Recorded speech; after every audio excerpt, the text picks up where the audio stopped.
दुख और अफसोस ये होता है कि आप लोगों के हवाले से माशरे में मजाक और ठट्ठा जिस तरह बना दिया गया उलमा का कि अच्छा हो ये तो ये फलां मसला हो जी, इनसे क्या पूछना है, बस ठीक है गूगल कर लो, गूगल पे कर लो या पता कर लो, उलमा क्या ज़रूरत है, ये तो लड़ाते रहते हैं, तो ऐसी बस बात करते हैं, इनको पता ही किसी चीज़ का नहीं है, मॉडर्न दुनिया आ गई है, और जी कोई बात है वो देख लो जी, ये दुनिया चांद पर चली गई, इनको क्या पता। तो ये अब ये मुसलसल हर जगह हर महफिल में इस तरह की बातें हैं जो कभी हमने पहले माशरे में देखी, बहुत इज्जत कम आज भी है, लेकिन ये होने लग गया, इसको हमें रोकने की ज़रूरत है। औज़ु बिल्लाहि मिनश शैतानिर रजीम, बिस्मिल्लाहिर रहमानिर रहीम, अल्लाहुम्मा सल्लि अला मुहम्मद व आलि मुहम्मद।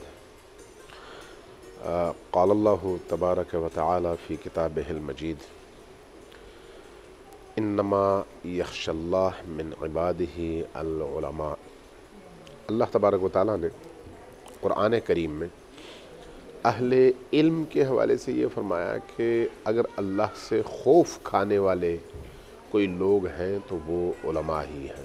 सुभान। अब एक और उसका पहलू भी है कि अल्लाह भी जिन लोगों से खौफ खाता है वो उलमा ही हैं। अल्लाह, आपको हैरत होगी क्या मतलब है इसका। कैसे?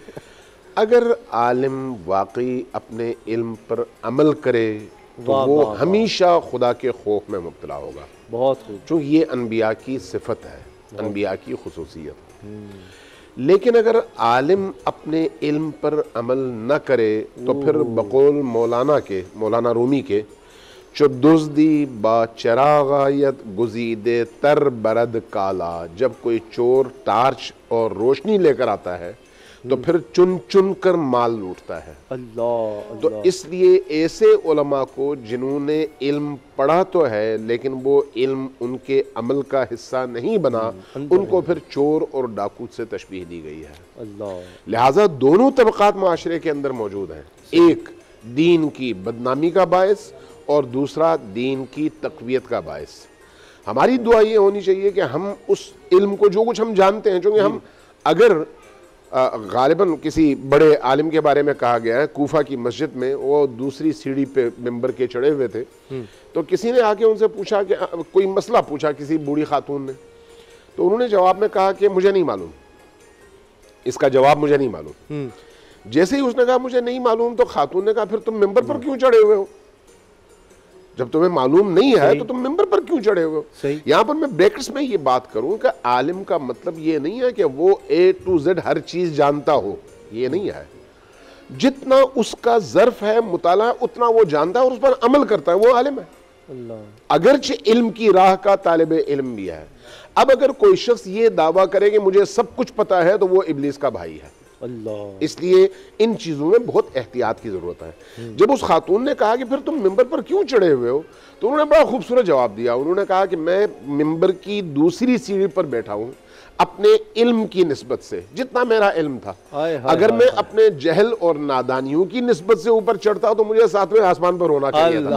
वाह वाह वाह। हकीकत यह है कि खुद ये न जानने का एतराफ आधा इल्म है। सुभान अल्लाह। ला अदरी निस्फुल इल्म, न जानने का एतराफ जो है वो आधा इल्म है। नतीजतन इंसान जानने की तरफ कदम उठाता है।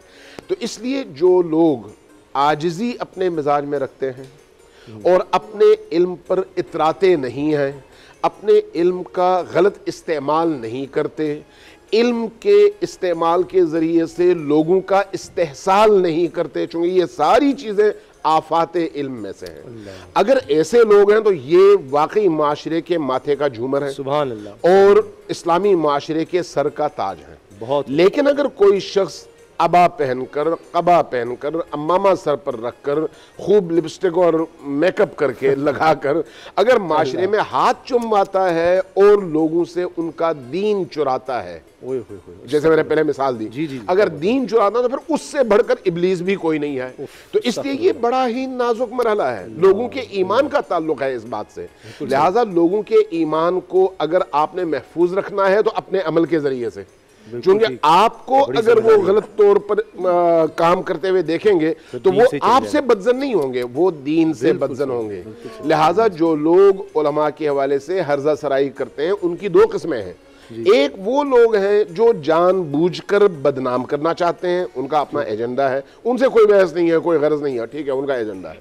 लेकिन एक वो लोग हैं जिन्होंने ऐसे उलमा को देखा जो आमिल नहीं थे अपने इल्म पर, उसके नतीजे में फिर वो गालियां देते हैं। लिहाजा हम में से हर एक की जिम्मेदारी ये बनती है कि रसूलुल्लाह की सीरत को, औलियाउल्लाह की सीरत को, अपने बुजुर्गों की सीरत को देखते हुए अपनी इस मादी जिंदगी में, दुनिया में इस तरह से आलूदा न हो कि हमें देखकर लोग आखिरत को भूल जाएं और दुनिया को याद रखें।